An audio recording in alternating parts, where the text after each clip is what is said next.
Adam, how's it going? Thanks for coming on to today's show. Thanks for having me. Glad to be here. Yeah, it's actually so funny how we ran into each other. Dude, what is that, like 6, 7 years ago, where you were working at Mythical? Yeah, we had just started Mythical. It was like 2019, right before everything got crazy, and Mm-hmm. yeah, you just rolled up and And became oh, a dude, we regular. made eye contact. We made eye contact, and I was like, wait, we know each other. Yeah, I don't Because know we how. went to I high mean, school together, right? I think your brother and I actually were in the same grade, or maybe he was a year younger and you were a year older than me, something like that. Okay, gotcha. Yeah. Bro, So I'm sorry, I don't remember, but did you do track and field and stuff and cross country? a little bit of that, but all my buddies were in like track and field. So I was always Okay. hanging out with them and all of them did cross country. I just hated running. So I played volleyball but I Oh, did do a nice. little bit of track and field, like I think freshman, sophomore year. And then I got out of that and stuck to volleyball like the rest, which was fun, but all the homies were in track and field. So Okay, gotcha. Yeah, I was trying to remember. I was like, dude, like, is that where we overlapped? But yeah, uh, I do remember you being in the same grade as my brother. So you graduated like 2017, 16? uh, Oh, 15. Okay. yeah.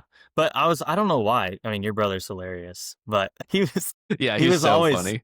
joking with us and hanging out in our group of friends, so it was cool. Yeah, but Yeah. it's cool how like all those years later you can reconnect. I think just this weekend, like some people that I went to high school with were at Hooligans and had no idea, Wait, that is so cool. and they posted it and I saw it on my story, like my personal Hmm. story. And I was like, oh, it's so cool, like how just people in the community that I grew up with are going to the coffee shop like I started, And Yeah. or you see merch in the wild, you'll see like a Hooligans coffee hat like in the wild And and then or a you're like, bro, shirt. that's mine. You're like, that's cool. So those are my favorite moments. But yeah, it's pretty cool. I completely agree with that. I started a wedding business a couple of Yeah. years ago where it was a website to connect couples with wedding vendors, and I think it was so sick when I would organically hear my business name out in the wild. Oh And yeah. like you said, it's like when you see hooligans, it's like, bruh, that's mine, you know? Or Hmm. like, I think that is like one of the most addicting feelings, to be Yeah, honest. I never thought Hmm. about it until it happened, but I Yeah. think that was one of the main reasons we started Hooligans was we just wanted to do the fun, cool things that like we thought other businesses should be doing, right? Like we wanted to host meetups and we wanted to create cool merch and cool drinks that other people like would post about or, you see other businesses doing, but we wanted to do that in the Gilbert like Mesa community in that East Valley Hmm. region where it was just kind of like not happening, maybe it was happening in Phoenix or Scottsdale, but like not really in the East Valley. So that was a Hmm. big motivator. And then when it actually started happening, like the reason for the business, actually came to fruition and the community was showing up and buying the merch and like interacting with the events. That I was like, man, that's so weird. Even though that was the whole purpose of it, Hmm. it It's was it like, was wait, this is weird. actually Yeah. working. Yeah. Yeah. And so maybe we can give the listeners a little bit of a background about you, I think. So I pretty much go around like saying that you're like my coffee expert and you just know everything about coffee and the coffee industry. But like, I guess I don't really know what your roles are. So I didn't really want to like cast that like title or some title onto you. Can you describe kind of like what your role is in the coffee industry and like how long you've been in the coffee industry? Yeah, sure. Basically, I got a job. This is kind of how everyone gets into coffee, right? They become a barista kind of just because it's a cool job. And then they realize how fun and awesome the industry can be. And then they kind of try to make a career out of it. So that's what happened to me. I was 18. I had just graduated from Highland and then started at Bergie's Mm, Coffee House, which was in downtown Gilbert. rest in peace. Yeah. Rest in peace, Bergie's. So the OG, coffee shop of Gilbert, started there. Didn't even like coffee, but just Mm, loved the vibe. And one of the employees was like, you should work here. You're cool." I would go in, and ended up really, really loving it. Worked there while I went to Chandler Gilbert, just community college, and had a blast. And then when I transferred to ASU, I went and got a job with a different coffee company called Press, pretty big specialty coffee chain in the Valley. Worked with them for like a year and a half or so, and then was graduating college. I have a supply chain management degree from ASU, and I got like a Mm. real job. Right, I got the real job with a logistics company doing Corporate. corporate logistics. 3PL, like um, moving stuff on trucks. Went to the office in Scottsdale, did the whole thing. And after like 6 months to a year, I had moved up multiple times. I had gotten promoted. I was killing it, had a good salary, but I hated it. I was Mm. miserable. I was like a shell of my former self. And I just felt out of place. And I knew there was always that thing, the coffee industry in the background of like, I can go take a chance with that, but I knew it would be hard because there really is Mhm. just there's no opportunity, and you just have to really fight for it. My friends, Eric and Kat, were opening up Mm. Mythical Coffee, and we were talking about it. And I kind of just asked them, hey, can I join you guys at, ground level, of building this company, and I'll quit the other one. I want to just get back into the industry. And of course, they were excited to have me join, and I was super grateful. So I quit the corporate job and I went all in on building a Mythical Coffee with those Eric and Kat, who are the owners. And we literally were chiseling concrete and building the bar, and just for Mhm. like a couple months I didn't get paid, but we were just building the company. And so at that point, I was out of college and just fully 100% committed to coffee. And I didn't know And this is where. like 2019 or so? 2019, Okay, gotcha. end of 2019. And then I didn't really know where it would take me, but I was just all in. So from then, we did about 2.5 years of Mythical.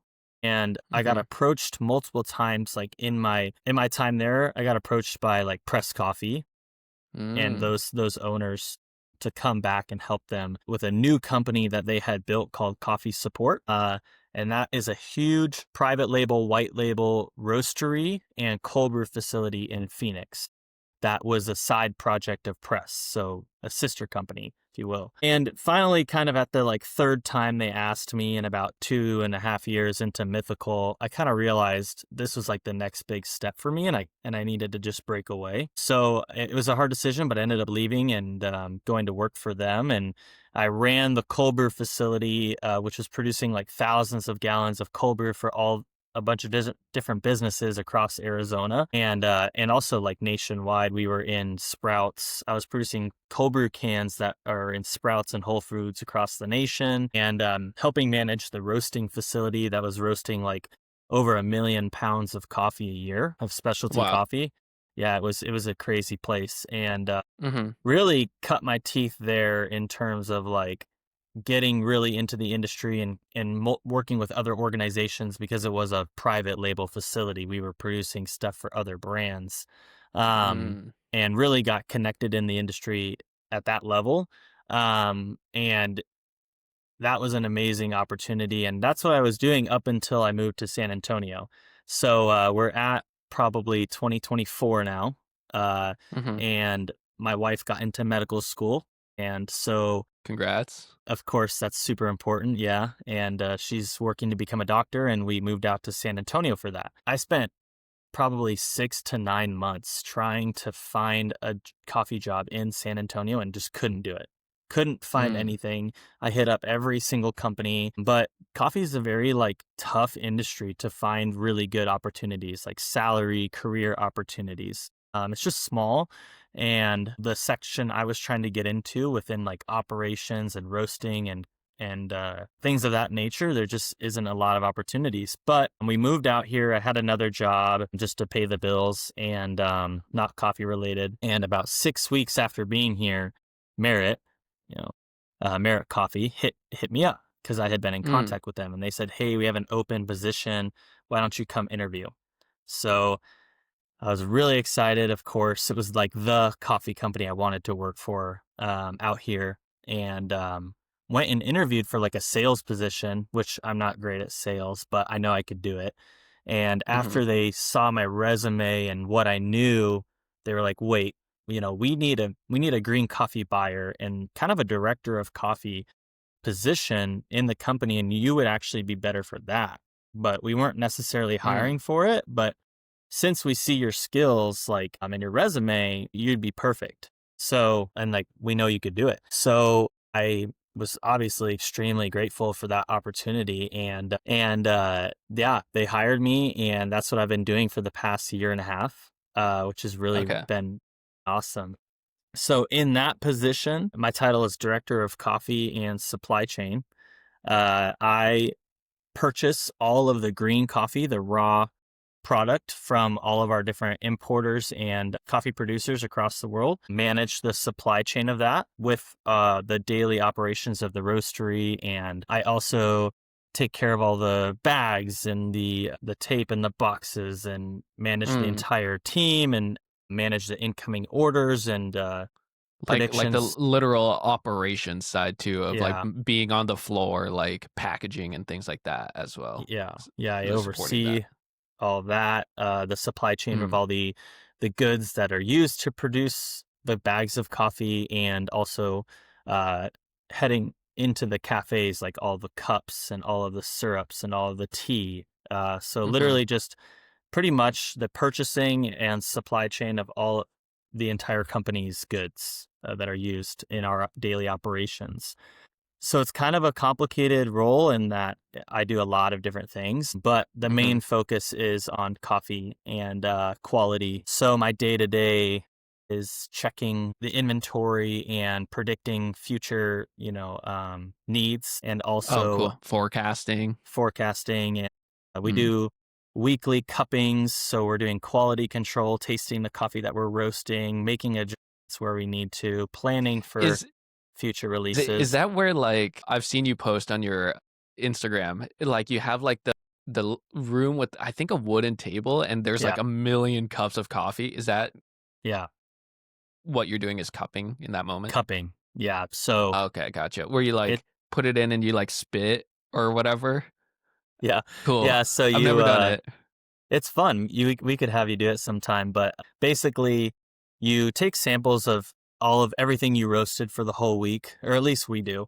And it might not be every single batch, but it's at least a really good collection of what you've roasted throughout the week. Maybe we usually have about 15 coffees that we're roasting at one period, maybe 12 to 15, which is a lot. And those vary in quality levels of like stuff that is of good quality, but we're using in large amounts, stuff that's like ultra premium quality that we're only using for pour over for like special Mm. releases. But you grind a set amount into every cup and you line those cups up onto the table, and it's all blind. We don't know what anything is. It's like double blind. So somebody sets it up and then somebody else mixes up the numbers, and you pour hot water into each cup, and essentially you are able to like brew a cup of coffee all at the Mm. same time. Like you could brew 50 at once, and then you're able to like scrape away the grounds and drink with a spoon. You pull a sample out and slurp it,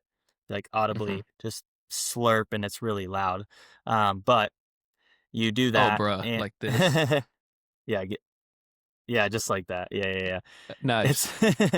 it's a little awkward at first, but then you just get used to it. And Mhm. typically, if you're cupping a lot, you'll spit it out because you can't just take that much caffeine in. And wine sommeliers, they do the kind of the same thing, right? Taste and spit. Yeah. But we're tasting for any defects or anything really good or really bad that we're noticing with the coffee. And multiple people in our facility are like trained in actual coffee tasting and quality control. And so we don't say anything for about 20 or 30 minutes of this whole tasting, but then we'll wrap up and start talking about the coffees and say maybe talking about things that were bad or things that were good for the week and maybe adjustments that we need to make. So that's like a production quality control cupping. And we Mhm. also we also do these cuppings for when we're evaluating samples that are sent from producers. So maybe we're looking at purchasing a lot of like Colombia coffee for one reason or another. And maybe we'll get 10 or 15 samples, and I'll sample roast them, and we'll have a cupping and try to evaluate them and decide which one we want to pick.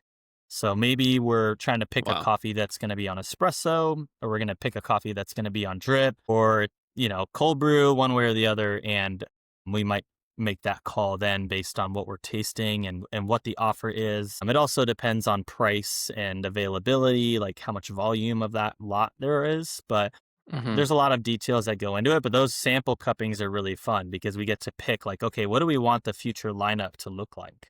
And what do we want? What do we think our customers are going to want? And what are they going to like? And consumer preferences change all the time, but also they're very consistent. So it's a lot of work, but it's fun. We do that probably 2 or 3 times a week. Okay. The cupping where you would cup.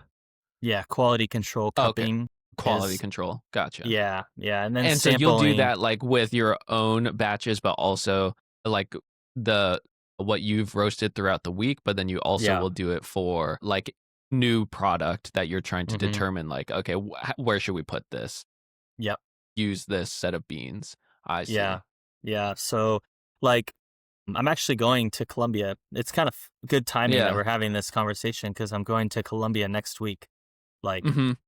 a week from Monday, Have I leave. Have you gone before? I haven't been to Colombia. So I've been to Guatemala and Honduras so far. Mm. I saw And that. Was that like last year or something, or the earlier? yeah, earlier this year in like March, Hmm. April, I was in Honduras, which was a really special trip. Merit is a has been partners with these producers in Honduras for almost like 10 years now. They've been buying coffee Wow. from the same people.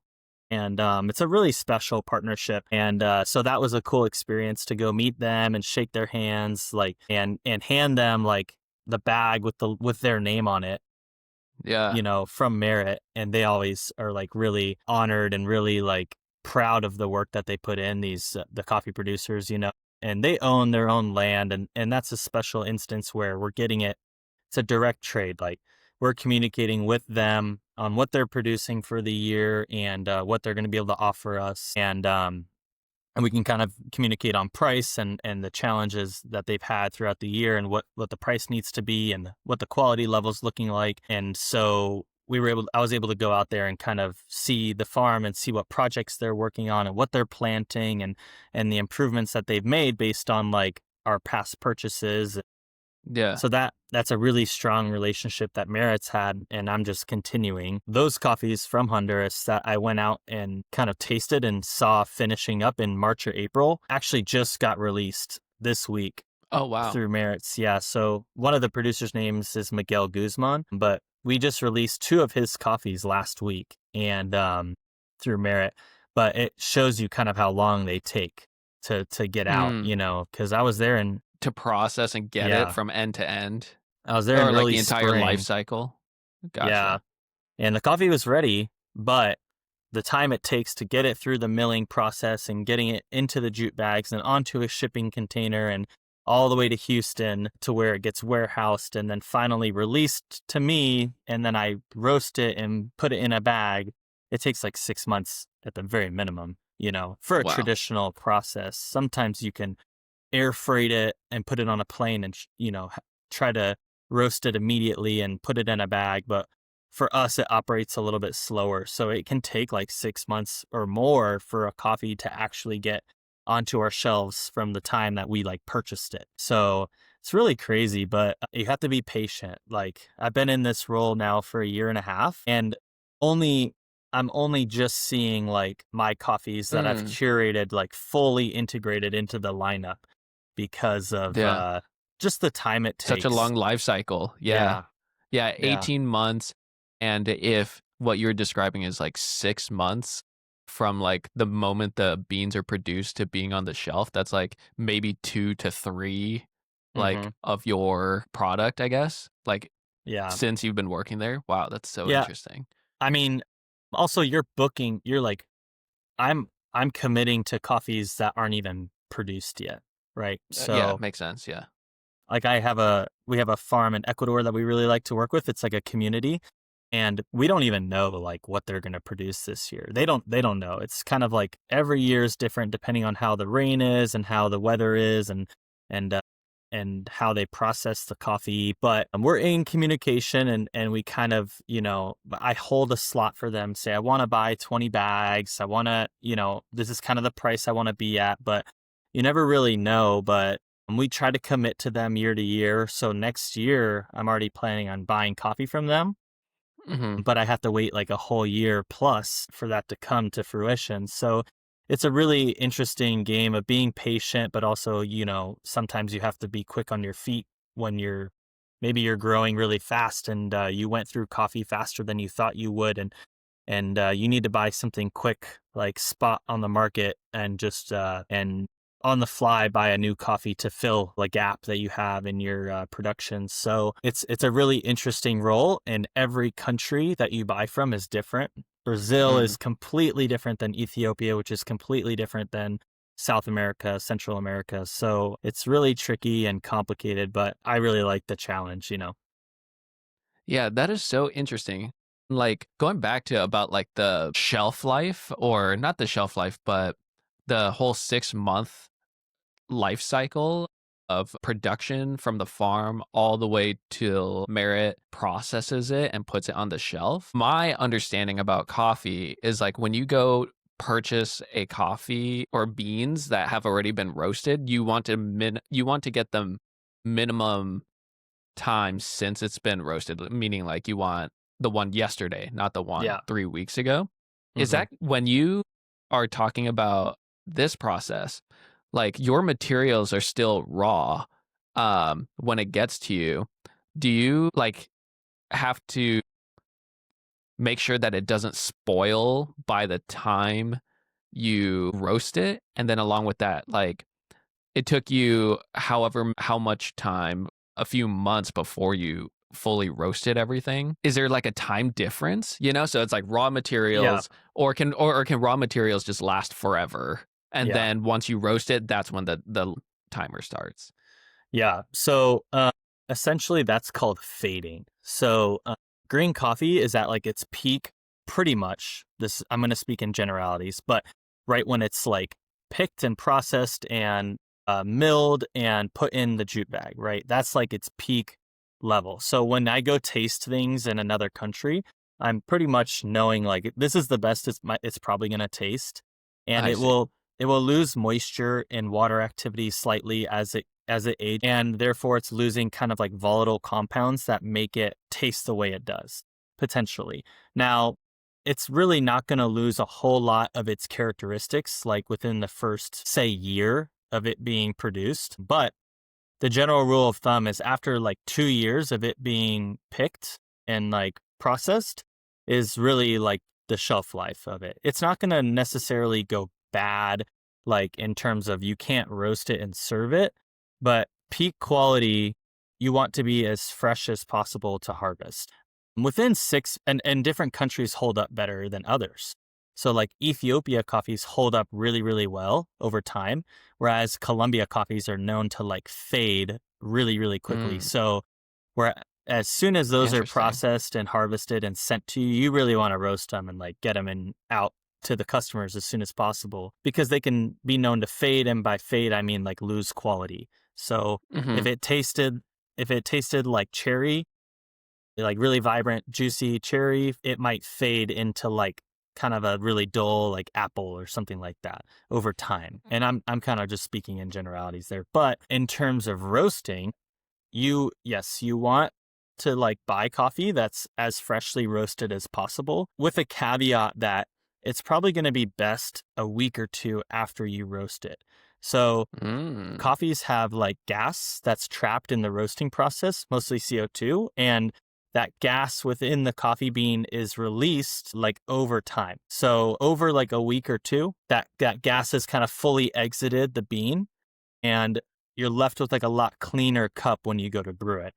So you'll get more crisp like vibrancy and maybe more balance in the cup because it doesn't have those trapped gases in the bean anymore. So our like at Merit, the serving window for our baristas is that we want the coffee that they're serving to guests to be at least 2 weeks off roast, but no more Mm. than like 4 or 5 weeks off roast. So there's a sweet spot of 2 to 5 weeks where the coffee's at its peak. And then after 5 weeks of being roasted, it will kind of start to drop off and taper off in terms of the vibrancy of the cup that you're going to get. Hmm. It's still really drinkable and good. Like grocery store coffee, you might buy 3 months after it's been roasted. It's probably still going to be like good, but maybe not as good as it was in that like 2 to 5 week period. That is Yeah. so funny because I had never thought about the curve about like, Hmm. okay, cool, you roasted it. And yes, like I feel like most intuition is, yep, it's absolute freshest right now. This is go time. But it's like, nah, like wait 2 weeks to Hmm. have some more of the gases be released, such that like that's peak in terms of like flavor. What causes like what does the gas do to the coffee that makes Hmm. it less optimal to drink right away, I guess? Yeah. So essentially, I'm not a coffee chemist per se, Mhm. right? But essentially, like those gases will kind of like make their way into the cup and kind of like mute things and give you off Mm. flavors that potentially. So when we're cupping really fresh coffees at the roastery, we'll be like, this is like really gassy and really like muted because the CO2 is kind of like inhibiting you from tasting everything in the cup. So, Yeah. it's hard to like relate that to anything else because it doesn't Mhm. really make sense. But the best way to kind of relate it is like a bottle of wine. So when you open a bottle of wine, maybe you decant it Let it so that it air or let it whatever. air, right? To like let it open up, right? And to let it stabilize. So that's kind of the same thing with coffee is you want it to stabilize and you want all those gases to exit so that the cup is clear and tasty and you're getting the maximum like value out of it. But same kind of thing with wine. People do that about like whiskey as well, like aerating it. Mhm. So kind of something similar to that.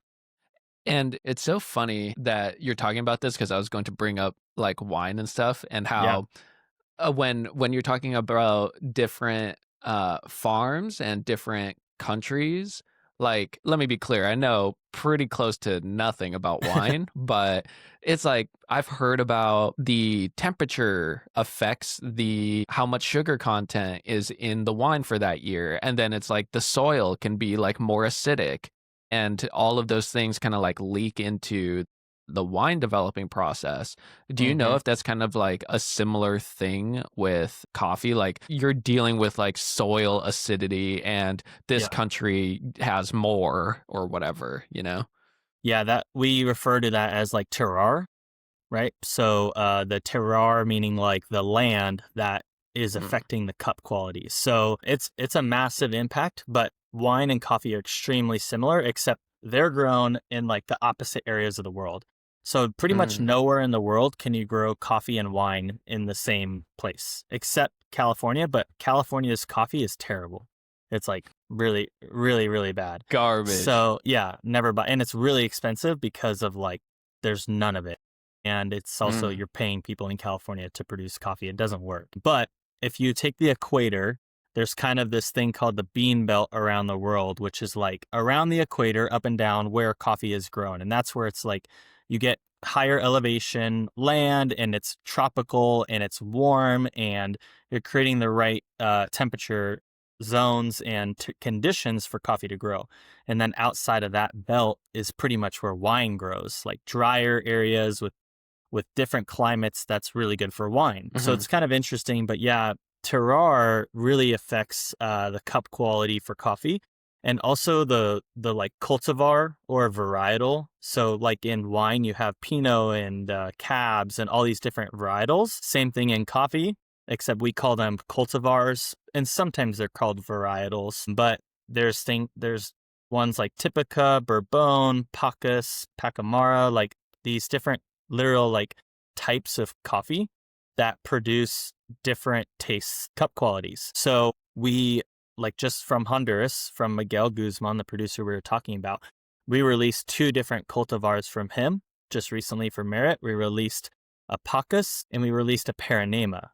They're grown next to each other when I visited. All these plants are next to each other and they're all coffee, but one tastes completely different than the other. And wow. grown on the same land in the same mountainside, like in Honduras. In the So same literal, like, yeah, next door in the next lot or whatever. yeah. And they look a little bit different, but only if you really know what you're doing could you tell the Mhm. difference between one coffee plant to another. But of course, the producer knows. He knows exactly Yeah. what's what in his entire land. But I had no idea. I mean, I was just like, it looks like coffee to me on a tree, but he Mhm. knows the difference. And I can only know the difference when I taste it. Yep. But if you were to take those Pacus and Paranema trees, like coffee shrubs, and plant them in Brazil, they might taste completely Survive. different, right? Oh, yeah, yeah, true. They might not even survive. So different cultivars grow in different parts of the world because they produce higher quality cups, or maybe they produce more coffee just because they're more productive in that elevation or that, sun and weather Mhm. pattern. So it's really interesting, but the terroir matters, like the region and the land and the conditions of the weather and the soil, but also the cultivar impacts like how it's going to taste. That's okay. Yeah, and that's pretty interesting. And yeah, like listening to you speak about coffee is like my manager is studying to become a som, and it's Yeah. like I hear so many of these like parallels, but it's just like different, obviously. But it's Yeah. the parallels are there. It's like where is it produced? How long does it take to hit the shelves? And then it's like each batch has like different undertones and things like that. And Hmm. it's so cool listening to you guys like dissect it because you can tell. For me, I've done I feel like I'm kind of bad at this with maybe a lot of things where I can't really tell if a certain coffee or wine or whatever it is, like, I can't really tell if it's super good or super bad. I think I have a window, right? Obviously. Yeah. But Uh, I was gonna say I went to a coffee shop in St. Louis one time, and I had a cold brew, and the guy was like, "Hey, do you want to do a cold brew flight?" Hmm. And then when two things are next to each other, one he was Yeah. like, "This one is more chocolatey, and this one is more grape forward kind of energy." Hmm. And I was drinking one before that, and I was like, "Cool, it tastes like cold brew." And then Yeah. the moment that I had two side by side, it was like instantly, I was like, "This one's chocolate, this one's grape," just like he Yeah. said. And it's so funny that you guys can like detect that. I guess it's like practice, right? Yeah, I think anybody could do it. I'm really not like great at it, to be honest, but it's just practice, and Hmm. it's like working out, right? If you lift weights, your muscles get bigger. Like if you taste more and practice tasting, you'll get better. And And intentionally like pay yeah, attention, right? yeah, Yep. and especially if you have somebody teaching you and like helping you and teaching you how to correlate things. Like we eat fruits all the time, and we don't Hmm. necessarily think about citrus tasting like citric acid, or we don't think like apples tasting like Mm. malic acid, but they do. And after time, you taste all these fruits, and if you're tasting coffee, especially like you said, comparing coffees next to each other like we do on the cupping table, it's really Hmm. obvious. Like, especially the high quality coffees that are really vibrant and really intense, those stand out really easily on the cupping table. What's actually harder is like the slightly lower quality coffees that you use in Hmm. like really big blends and the more coffee tasting coffee, if you will, Hmm. like that you might get as like a diner cup. Those are really hard to tell the differences because they're so subtle and they're so nuanced. But the difference between like cup scores and the quality levels on the lower end are much more minute. But when you get to the higher quality coffees, it's like you really notice because they're more obvious, right? Like they stand out because they're so much more vibrant. But Mm. yeah, it's really interesting for sure. Can I ask you maybe a slightly controversial question? My understanding is there is some, how do you say this? Like, there are like farmers, I guess, who kind of get taken advantage of. And like to the point where I think that there are some coffee shops in Phoenix, at least, that they like pride themselves on not taking advantage of like these farmers. Can you describe or explain a little bit about like what that means? And I was thinking about this because you were talking about California prices, right? And you're like, well, we're paying Yeah, California prices, so it's like it's like going to be probably significantly higher. And so I'm kind of just like trying to understand how that sure. kind of plays its role, you know? Yeah, it's definitely complicated, and it's something like people like to talk about, but they sometimes don't know what they're talking about, if that makes sense. But Mhm. yeah, specialty coffee, that term and the industry of like specialty coffee is focused on trying to give back to the producers, and by helping and engaging with producers in this industry of producing higher quality coffees, we can therefore pay them more because they're of higher quality. So the kind of the industry is trying to push for tastier, better quality coffees so that we can afford to pay them more, right? And because they're producing a higher quality products. Coffee definitely would not exist without disparity, like if Mhm. that makes sense. And I'm just going to be like, honest about it. We rely on Bro, it's like countries. clothing, right? Yeah, yeah, like we rely on Yeah. countries that have a lower income and a lower cost of living to produce Mhm. this for us. Like, and that's how it works. Of course, we're trying to pay them more so that they can earn a better living, but they don't need to earn a lot per se. Right. Like when I'm buying coffee, we are looking at like we work with importers and companies that help us evaluate the cost of living in the given country and determine, is this coffee helping produce a reasonable cost of living for the producer? Like in Mexico, the cost of living is almost double than it is Honduras, Mm. right?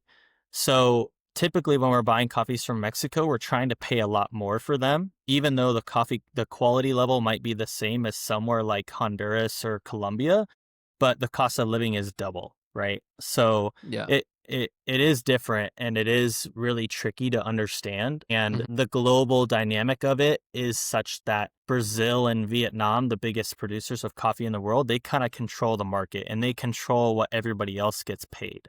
It's really complicated and I don't want to go down a rabbit hole, but Mhm. essentially it by understanding where the coffee comes from and by engaging on a more direct level, like with the supply chain and trying to push for higher qualities and trying to pay more, you're participating in a supply chain that is creating better opportunities for producers like around the world.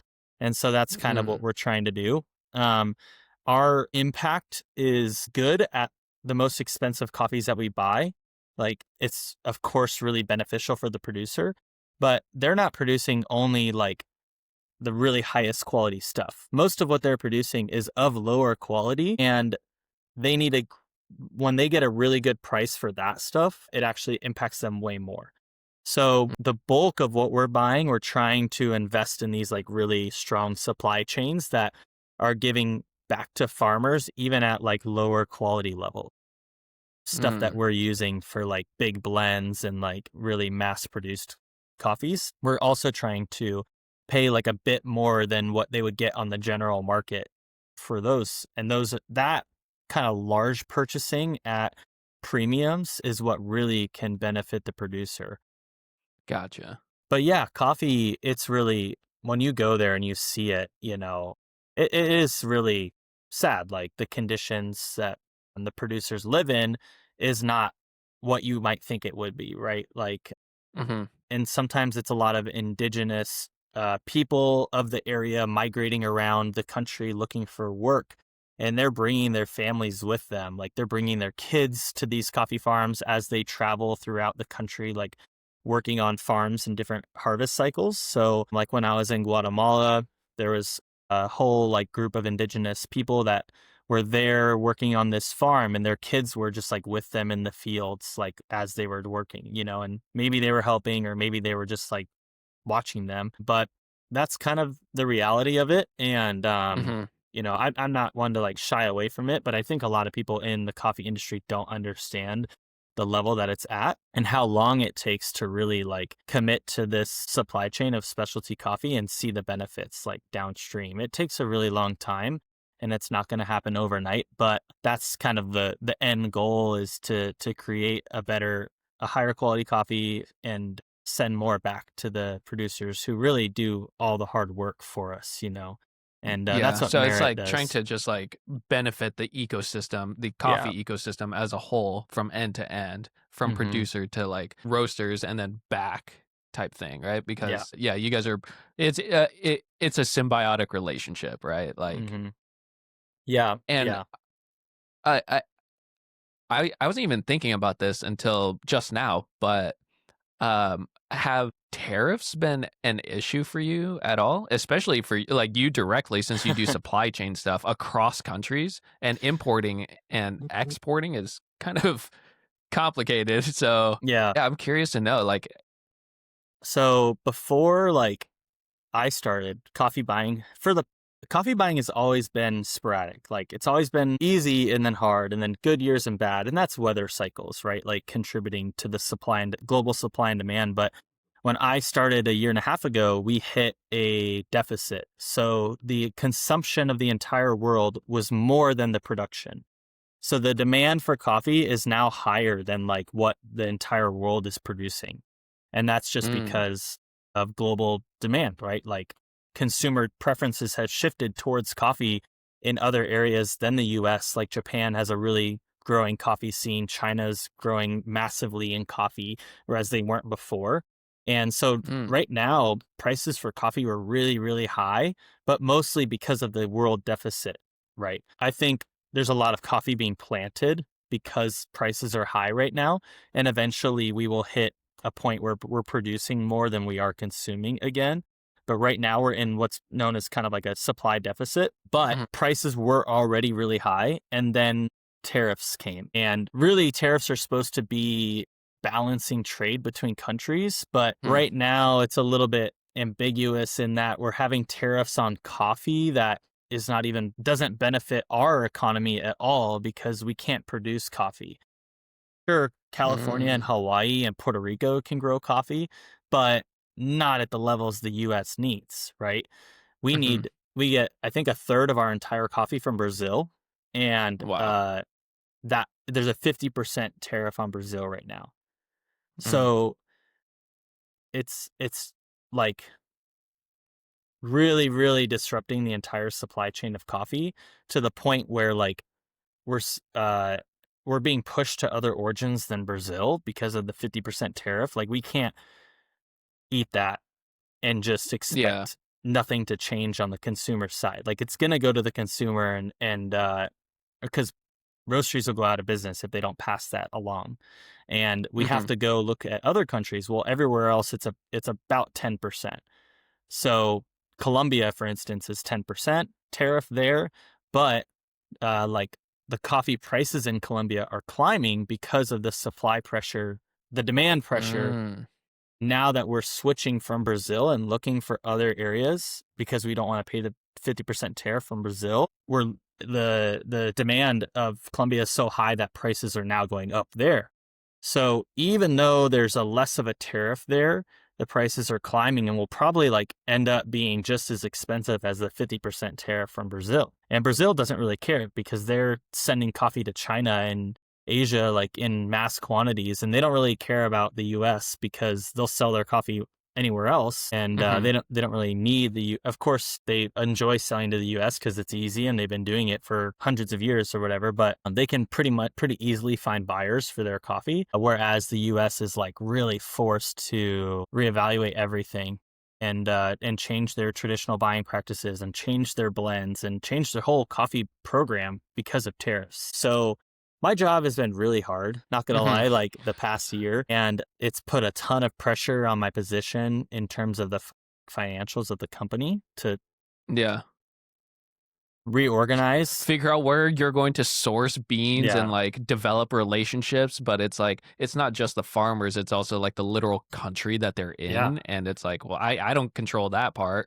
Right. yeah. So it's been really really tough, and I would love to see some relief. Maybe we will, but for now we're just trying to survive, and that means price increases. That means like changes to our core program, like our core coffee Hmm. program, to try and adjust to what we're able to get nowadays. And luckily, we're forward booking is what it's called, but we're buying in advance. So we're committing to things 6+ months out. Uh, so At a certain yeah, price or yeah, at something. a certain Yeah, price so that makes we're sense. guaranteed the shipment of it. But people that are Hmm. not able to like do that, they don't know what coffee they're going to be able to get in the next 2 to 3 months because they don't know what is going to be brought into the US. Um, by importers. So it's extremely complicated. Yeah. Yeah. Can can you explain like kind of the size of Merit? And so like is cuz it's so funny. Like in general, I think of coffee shops as like little mom and pop shops, you know? And Mhm. there's occasionally kind of like okay, we also kind of do our own in-house roasting, I guess, Mhm. but what I'm trying to get at is like it sounds like this is a pretty serious operation, right? And it sounds like it's a pretty big business if you're doing Mhm. dude, farm relationships, direct farm relationships. Yeah. Like how yeah, what is kind of like the size or the scale of Merit right now? Is that Yeah. like all of the US? Is it just like No, just it's like pretty small, actually. okay, So gotcha. we have 14 cafes, and we're about to open two in Houston, which is cool. We're only in Texas, and the cafes are spread across Dallas, Austin, and San Antonio, where I live in San Antonio. And we're opening two in Houston next year. We're opening one more in Austin. So we'll have like 17 cafes next year for sure. Okay. So And pretty big operation. pretty big. And we also supply. Oh, we just increased this count, but 240 different grocery stores carry our coffee. Okay. So that's like Gotcha. Kroger branded stores, Whole Foods, Sprouts. The famous Mhm. HEB of Texas is like a really popular grocery chain. Mm. Um, it's the best grocery store ever. HEB, shout out. But H- HEB. yeah, our if you know, you know. But our coffee is pretty much all over. And then we also supply coffee to wholesale accounts. So, like the Graduate Hotels is a hotel chain across the Mm. US. There's actually one in Tucson, and I think there's one in Tempe. Yeah. Yeah, we supply coffee to them. And a couple other accounts, throughout Texas, and restaurants and Mhm. hotel chains and other coffee shops serve our coffee as well. So, but by far the most amount of coffee that we send out is to our own cafes and then to grocery Mm. stores. So it's I would call us a medium sized roastery. We roast about, I Yeah. think we're going to do like 350,000 pounds a year.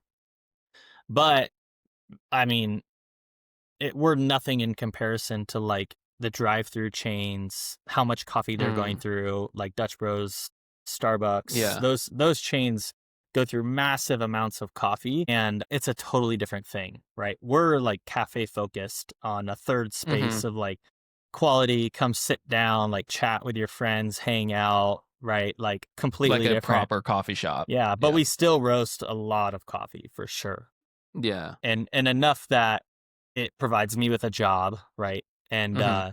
and as coffee shops grow, maybe from one shop to three to five, like you're able to add on components of the business, like a coffee buyer and like Mm. an accounting team and a marketing team. And so as you grow, you're able to build more and more components and diversify yourself. And so we're at a point where we have to have a coffee buyer and we have to have someone overseeing that program. But maybe like when we only had three cafes, somebody else was just doing like five different roles. But as you grow, you can Right. diversify and split off. So we're at the point where I might have to hire someone underneath me to help with procurement Mm. and or like operations, and I might end up splitting off, and because the work eventually becomes too much to handle. That's kind of the fun part, and something I really enjoy about it is I get to do a bunch of different things, but as we grow I can't do everything, and we'll end up splitting things up. So yeah, it's definitely at a really nice size right now, and Mhm. it's manageable, but I'm sure it'll just keep getting crazier because we've had a really good year so far, and the past 5+ years have been really,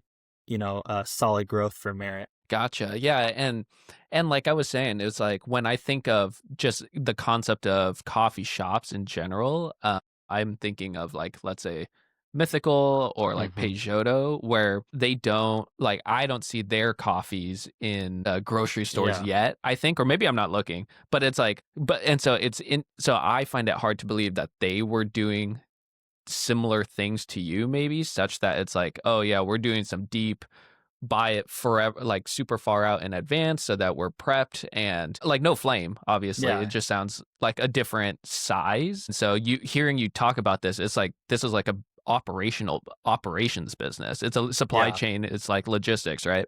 Yeah. Like to me, that's the vibe that I get with like undertones of coffee, Hmm. where it's like, cool, coffee is kind of like the vehicle for Yes. this. Yeah, and I would That's say interesting. that's where I like fit in really well because of course I love coffee, Exactly. but I'm not like a crazy passionate like coffee nerd, right?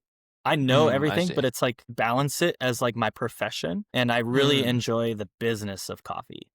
But I also really enjoy the quality and the right like the mhm, hobby of coffee, but I take it from more of a professional standpoint and like this is my career. yeah, So combining the two things is what probably makes me good at what I do, right? Like I can be a nerd about it, but I can also be a professional and like understand the complicated like pretty components of it. technically. Yeah. Yeah. And that's where I've just done really well and cut my teeth. And but I would say that like companies like Mythical, like Eric, the owner, he buys at like the really direct trade levels, just like we do. Like he Mm, is purchasing from the same producers year over year. Maybe he's visiting them.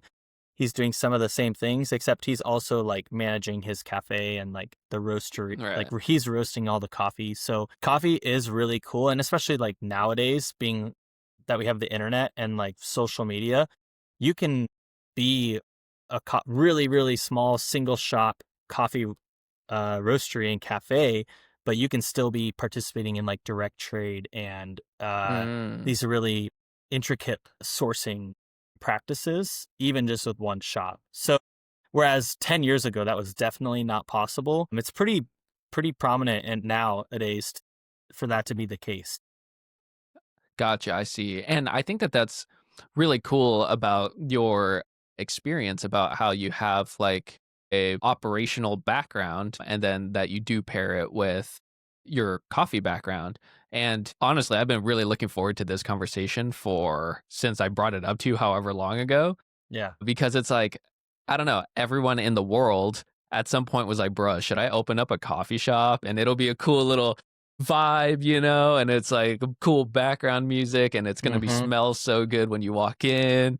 Uh, and I think it's really cool that you've actually gone and done both kind of like the bigger operational stuff, like medium-sized company, but also like starting up from the ground up a few coffee shops. Yeah. Yeah. This is a good Can transition because we can talk mhm. about hooligans. So, Yeah, like, exactly. yeah, Hooligans, if you're watching, this is a iced Americano. It's there fire. you go. So, yeah. So essentially, a lot of people always want to say, "Oh, I want to open a coffee shop," and I tell them, being like a 10th, this I'm in my like 10th year of doing it. I say, don't do it. That is so funny. You Damn don't it. actually, you don't want to do that. It's horrible. It's Okay. like, okay, it's like opening a restaurant. All right, you want to work Mhm. 24/7, and you want to like teach 18-year-olds like how to make coffee and get complaints from Keep the quality customers good and and yep. like and not make any money. Okay, yeah, go open a coffee shop, right? Like that's what you're going to get. So, yeah, back in 2020 like 3, 2024, my friend Logan and Brenton, they're best friends. They approached me and they're like, "Hey, we want to open a coffee shop." Just like, I mean, I can't tell you how many people have told me that. And I tell them, "Don't do it. You don't want to open a Mm, coffee shop." And I told them that, "You don't want to open a coffee shop." And they said, "Yes, we do." And I said, "Well, what do you think? What are you thinking?" And they said, "Well, there's Revel Surf Park. This big surf park is opening in Gilbert Mesa, and I want to put a coffee next to it." And I said, "Okay, that sounds actually like a good location, but no, you don't want to do that, right? Like you're mhm. never going to make any money and you're going to spend all your time there." And they said, "Sounds great." And so we looked into it more. And of course, I've done these like exploratory things. I've actually helped a lot of people open coffee shops like in Arizona prior to this one. But I was never an owner. I was just kind of a consultant. So Logan and Brenton said, "Well, we only want to do it if you're going to be involved, like Mm. forever." And I said, "Well, I am moving to Texas, and so maybe that's a good opportunity to open a shop in Arizona. So, okay, let's take a look at it." And so we saw the leases in off of Power Road and where the surf park was going to be, and the units that they were looking to rent out. And they had one in specific that was an end unit with a Mm. patio, and the patio like wasn't included in the rent. So um, it made the rent really appealing. And because coffee shops really rely on just like percentages, like if your rent isn't 10% of your gross profit, like, or income, then you're probably going to fail. Like, and if your labor isn't 20% of, your gross, then you're probably going to fail. Like it really just is very specific in terms of what the model is for what will work for a cafe. So Mm. they had this end unit, and I was like, if we get that one, it's possible. Like we can do this. And of course we ended up getting it, and kind of took a look at the build out of the costs and then like an SBA loan and what that all would look like, Mm-hmm. and weighed the risk and reward, and thought about, okay, well, why do we want to do that? Why do you guys want to open a coffee shop? And they said they both have full-time jobs.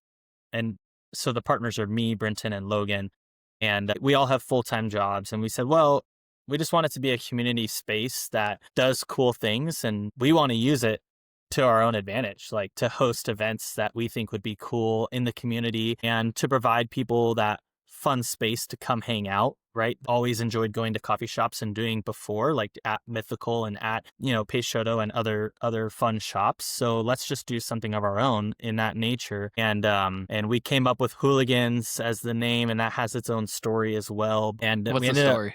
the story is Brenton owns Wild Salon that's in Epicenter. It's actually like Mm. one of the best salons in all of Gilbert for women's hair. And he was going to open a barbershop next to it called Hooligans Barbershop. We were actually all the way into like signing the lease and everything for this coffee shop, and we didn't have a name. We Oh, just nice. figured the name would always come to us. And then one day we're like, we have to have a name by like tomorrow, or else it's gonna this is gonna be bad. And I was like, well, what about like Hooligans, like the barbershop? Because the barbershop ended up not happening because of COVID and everything related to that. This is in like 2022, and interest rates were crazy, and costs of building out new businesses was crazy. So the barbershop never happened. So I said, well, what about like Hooligans, like coffee house instead of the barbershop? Mm. Brenton, he was like, well, I got to ask my wife, Allison, to give us the blessing to take the name. Oh, yeah. But it was the perfect name because, Mm-hmm. those guys they are hooligans. And like, Yeah. we like, it's just fit the vibe so well of what we wanted to do. And I said, well, we can always do the barbershop in the future. Like that's always on the table, but let's just get the coffee shop going for now and call it that. And as soon as we said it out loud, we just knew it was perfect. And It's cool when you like say it and it like becomes real and real, and yeah. and then you keep saying Hooligans and it's like, bruh, that's Yeah. it. Yeah. So it hit right away. And then, it took us probably like a year to build it. And we opened December of last year. So we're coming up on our 1 year anniversary. Oh, nice. And Congrats. thanks. Yeah. It's been awesome. Like today was a killer day. I think we had a car show and like a bunch of Yeah, I was there. Yeah. Yeah. You were there. Of course. Yeah. So Hmm. there was a couple of vendors. One was doing like flash tattoos, and one was doing permanent jewelry. And we just do fun stuff like that all the time because we can, because Hmm. it's fun. It's Like your why? space. Yeah, why Yeah. not? So people hit us up all the time to do events, and we pretty much always say yes. And so it's been really fun. And of course, like like I told them, we've made no money, which is I'm Nice. pretty open about, but we're not losing money, and the business Hmm. is doing well, and like we're paying our baristas a lot for what we can, and we have barely had any turnover at all, only positive turnover really. And really we're just providing a space for, number one, people to have like jobs that they really enjoy. I think if you go talk to any of our baristas, they love it there. And also a space for the community to enjoy, and that's what it is. So Yeah. as a side project of mine, like stuff I do in my free time of like doing new things for Hooligans, it's been really, really fun, and just kind of like awesome to create something that other people enjoy, and has been a positive impact on the community. So Hmm. um, yeah, I can't. It's been awesome so far. Of course, a lot of work, but worth every bit, you know. You've been um you've been a part of the coffee industry, like you said, for 10 years now. You've been like you've helped people start their own businesses, but like you said, like this is your maybe first your own coffee Yeah, shop or your first partnership. yeah, Going into it, like it makes sense that these guys reached out to you as a person with so much industry experience, and you have some wisdom that you can like help better tune the business model. Now that you've like this is personally your own, um were there anything was there anything that like caught you by surprise where you were like, ooh, that's I wouldn't have like this is the first time I'm experiencing this thing? Or has everything kind of been like, oh, I kind of knew this was going to be a roadblock, or this like is going to be a point of friction we're going to have to deal with? no, there's been like no surprises. They're like, Okay, yeah, it's pretty straightforward then. yeah, I would say like only because I've been doing it for like so long, but also coffee shops are very predictable. Like Mm, things are gonna break, and they are just very predictable. I think like getting it to be like consistently busy has been harder than mm, I thought it would be. Probably getting people to really just show up and like buy coffee like Monday through Thursday is not easy. Friday, Saturday, Sunday are easy. Like, of course, people are going to come in and like the shop's going to be yep. busy because we have a good product and we have really good customer service and we host events and we work with the community. People show up on those days, but building your like regular clientele Monday through Thursday is really hard, and it takes a lot of Mm, time and it takes a lot of like intentional service and customer service and intentional like interactions to build that up. Because if you go to some place for the very first time, like there's a million coffee shops that anybody can go, grab a coffee at Monday, on a week to week basis, but for them to come to get the back, consistent right, one, right? it's hard, and Yeah. you have one chance. Like, if you Hmm. went in for your very first time and had a bad experience, there's no reason you would ever go back. And Yeah, true. and so it's really hard to get like our our team of young baristas to like buy into that, right? And I Mm, knew it would be a challenge, but I just thought it would be easier than it was, even though we have like really, really amazing staff and employees that honestly kill it. And we trained them up as best as we could. Like still, it's hard to do. Like our yeah. weekdays are definitely busier and we're in a really good spot right now, but it could be better. And I was Hmm. like just surprised at how long it took and like how much you really have to earn the respect of the customers and earn their loyalty. It's not a given thing, right? And so we take that pretty seriously, and it's a daily challenge for sure. But that Yeah. that would probably be the biggest challenge we have to overcome. Of course, things break and orders Hmm. don't show up correctly, and like drinks, they mess up drinks, all those things are going to go wrong, but like building the clientele is pretty much the hardest thing that you're going to possibly have to encounter. Gotcha. And it's so interesting that you say that because this reminds me there's like a scene from I think who's that dude, I feel like I'm clowning. Gordon Ramsay, Mhm. the chef. Yeah.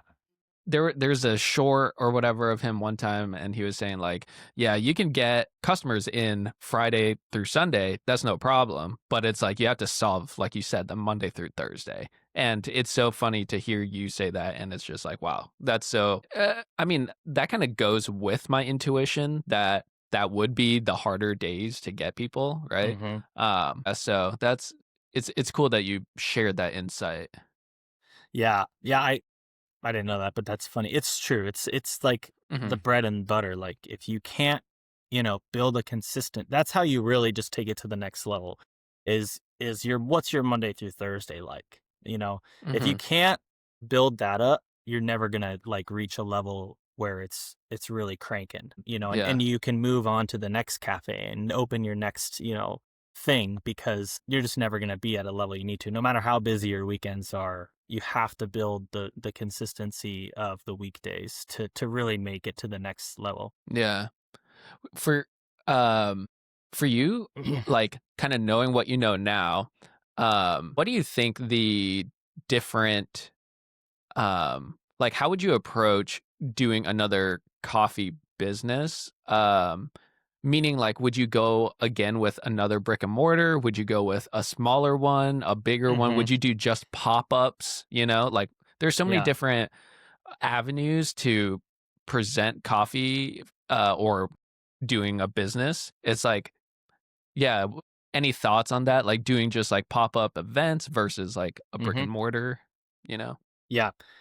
We get invited to events all the time now. So I think having a mobile setup is really key, right? Like, I think that's a really great opportunity is having a mobile setup that you can take around and pop up. We have to have the staff for that, right? So the coffee shop gives us the staff members to go do mobile events, but finding like having a cafe really depends on the location. I would have said no to Hooligans 100 times if it was in the wrong location. The only reason we did it was because of the surf park and like the proximity to other coffee shops was good for us and being on Power Road was like super busy. So any for me, I'm very conservative in a business sense of like being risk adverse and especially opening a coffee shop is extremely risky and the location is going to be make or break. So whether you're opening a coffee roastery or you want to go do farmers markets or you want to go do events,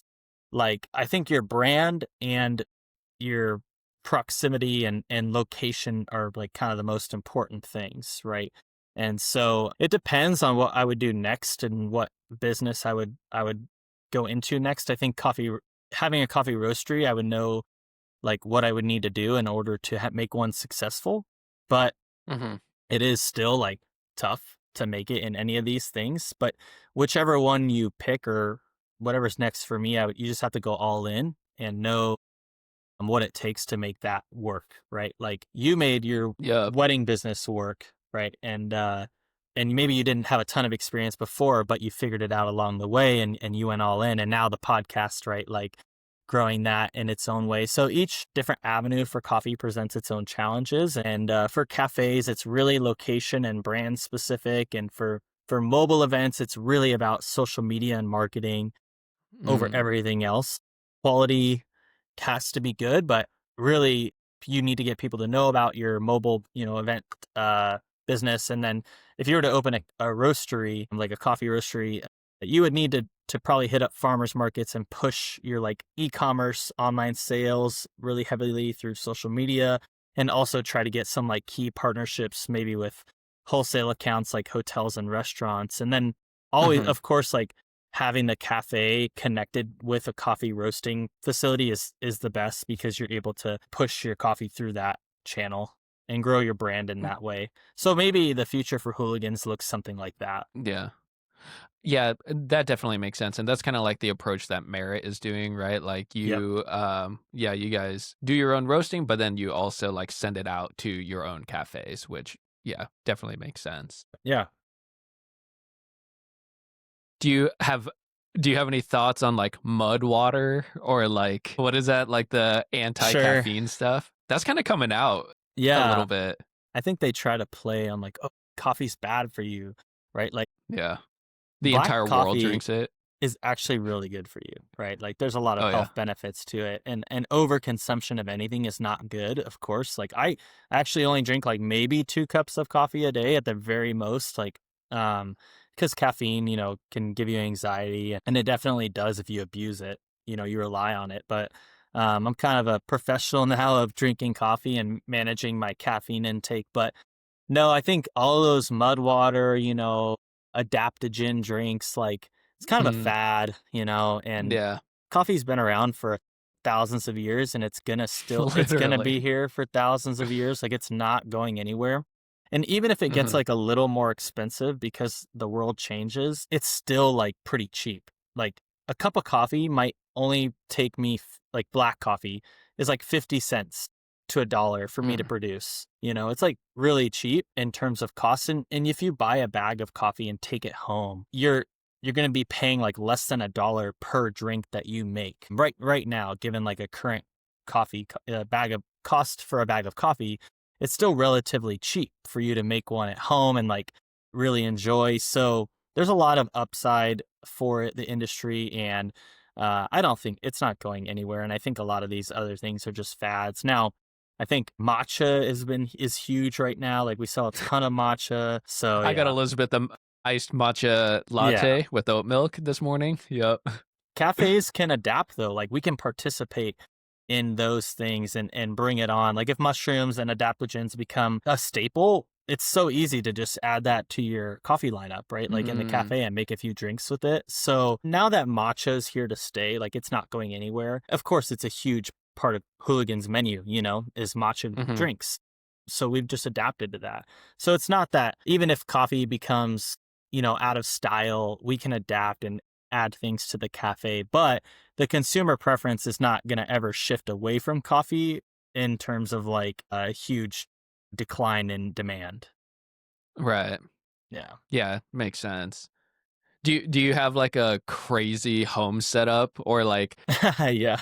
and like when you go out, are you pretty like what's your drink to order? Yeah. My home setup is okay. For a long time, it was bad. Like I had nothing. I just would make like, I had maybe like a couple $100 in like gear that I would make pour overs and stuff with. But now I have a pretty bougie like lever espresso machine that's like really expensive. And I have a really expensive grinder. But I accumulated these things for like basically for free over the years of just Mm. being in the industry. People just give you stuff and you come up on a good deal. So that my coffee bar is crazy at home, but it's honestly, I haven't put much money into it at all. It's been a lot of like Oh, luck. cool. It's So part of the perk. yes, yeah. And when I go out, I order, if I'm like testing a coffee shop out, I'm like, okay, let's see what their level is. I'll get an Right, espresso, just, right. just like straight espresso, and then I'll get a drip coffee. And so those are like this Mm. the staple for me. What's your espresso like and what's your drip like? And based on those two things, I can pretty much tell how the rest of your coffee is going to be. But maybe I'll try like a signature drink, like a foo like peppermint mocha thing, just to see like, I don't Mhm. know what that's like. And then maybe get like a cappuccino to see like how the milk texture is and to see if they have like some latte art skills. But really, Mhm. I only drink black coffee really. So just by the Same. espresso and the drip, I can tell. And I really like iced Americanos, like uh especially being in Arizona, it's so freaking hot. So like Yeah. iced It's so iced refreshing. Americano is Yeah. so good. Like that's the go-to. And kind of people think it's sacrilegious or something to drink iced coffee, but I'm all about it. I mean, I made thousands of gallons of cold brew for like 2.5 years. And I would drink Mhm. cold brew every day and all sorts of stuff. So that's the go-to. And maybe after, if I like the shop and I go back, okay, let me try like a pour over, or let me try cold brew, or who knows, just random other things. But Something more like the next yeah, step, the next yeah, level. yeah, various other That's things. awesome. But gotta have good drip and you gotta have good espresso. And if you go to Hooligans, Mhm. you pretty much are gonna always, of course, get those two things are gonna be great. So Yep. that's how you know. Yeah. That's awesome. Yeah, if you're in the Phoenix area and you want to check out a really cool coffee shop, check out Hooligans Hmm. off of Power and Ray, kind of like by the Caldwell and Cannon Beach, the Yeah. Caldwell barbecue. Yeah, right off Power and like the South 202. Yeah. So cool. It's so good. And yeah, like I'm always seeing cool events you guys are doing. Today was like a car event. Hmm. Um, yeah, so fun. Yeah, we have a bunch planned for the rest of the year. So, you can follow us on social media and just see, we try to post everything and come out with new drinks all the time. So it's just a lot of fun, and we're always looking to do something new and interact with the community and just do fun stuff. So that's what it's all about. Yeah. Awesome. Adam, do you have any words for anybody who's interested into getting into coffee more, Sure. Yeah. whether like in business or in just trying? Yeah. Yeah. I mean, support local, like support the small shops and see what they're doing. Because I think like a coffee from Hooligans is probably cheaper than a coffee from Starbucks, to be honest. So go check out, and the local guys and participate in the community, and like and even if you don't like coffee, maybe you just haven't had a good cup yet. So give it a shot. Like go try a premium, specialty coffee shop and give it a shot. But also if you're interested in like a career in coffee, it's not just coffee buyers like me. Like I work with the accountants all day long, and I work with marketing every other day. And so there's all sorts of business. It's a business. So if you are interested in, if you're a marketer, if you're an accountant, or if you're, any other general business function, you can go work for a coffee company and really enjoy it and interact and have like a fun career in that environment. So there's a ton of opportunities outside of just like the niche ones like what I do. Mm, that's so awesome. Bro, Adam, thank you so much for your time. Yeah. I really appreciate you coming on and kind of explaining a little bit more about what the coffee industry is like. Yeah, no problem. Thanks, Steve. Awesome. All right.